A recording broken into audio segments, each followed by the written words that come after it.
There are differences between Belgium, Poland, Ukraine and Russia. A lot of them are cultural differences, of course, and the cultural differences impact on how people do business. Yeah? In Belgium, the company started there, so it's a very Western European, well-developed market. In Poland, where we went 20 years ago, we also now have very long-standing relationships with people there, so business is probably easier than, say, in Ukraine or Russia, where we are newer in the market. In Ukraine, we developed a small logistics park there, but we're not currently undertaking any development there. We're waiting really to see how the political situation develops and plays out. In Russia, it's very interesting that the market here is difficult to break into, but once you're in and you've established relationships, you can actually work here, and it can be very profitable. Of course, the risks are generally a little higher in terms of developing here. In terms of, say, certainly Belgium compared to Belgium. But generally, the returns more than compensate for that. We're very proud of our project here in Russia, which is a very large-scale logistics park, Dmitrov Logistics Park, which is probably the biggest single development in square meters we've ever undertaken here. Like everybody, I guess, when we first came here, we started where we developed our activities here with a Russian business partner, but eventually bought him out, which was always the intention, and as we gained knowledge and experience ourselves over the years. When it's under construction now, it's almost 250,000 square meters of warehousing in 4 large buildings, the first of which is due for completion in the next 2 weeks. And we'll have an opening in the beginning of September. Its lifespan in terms of development over the whole park will probably be to middle of 2014. In overall terms, it's around $200 million. There are always problems developing any site, and the trick is to have the right relationships with the right people that you can work together and resolve those problems. We have a very good working relationship with the authorities in most of the markets where we operate. Of course, it takes time to develop those relationships. It's the same everywhere in the world in business. It's not what you know, it's who you know. Fortunate in that we're developing in Dmitrov district, where we've worked for a number of years now. We've developed a very strong working relationship with the local government there, supported by the regional government, who've also been extremely helpful. When I first came to the market here, there is a tendency for everything to be very large scale, and developers here, Russian developers particularly, tend to want to judge the quality of their development by the size of the development. Whereas in Europe, it's all about the quality of the finishes, the quality of the construction, the location of the site, etc., etc. It's not something that we particularly follow. It just happens to be that way, that we bought these sites for logistics, and the demand for logistics space here is such that you can afford to build large-scale developments. We have a mantra within Galamco. The one thing we can never change is the market.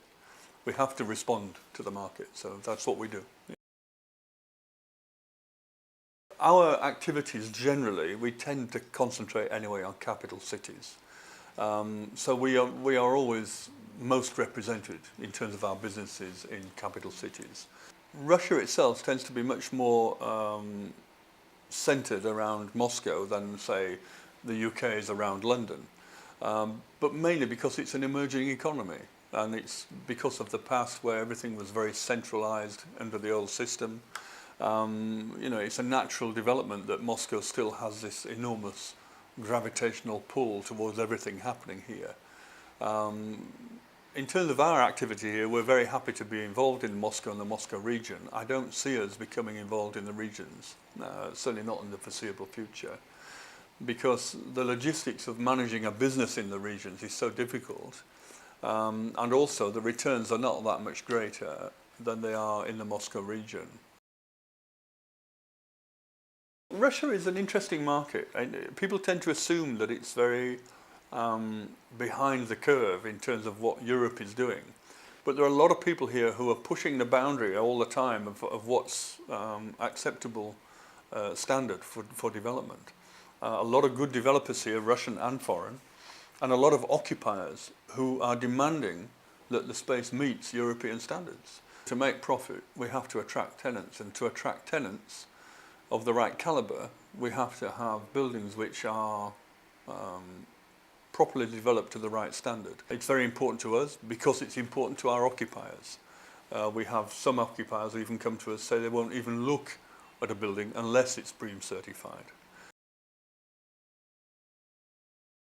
I think it's good that the government are trying to get better control of what's happening in the city centre. But I'd like to see it more by development of the planning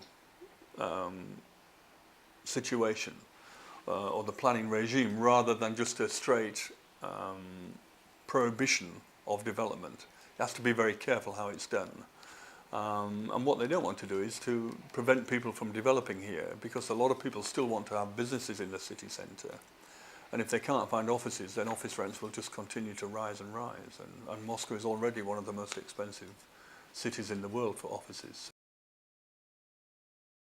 The biggest problem with the crisis in 2008 was that finance for development just dried up completely.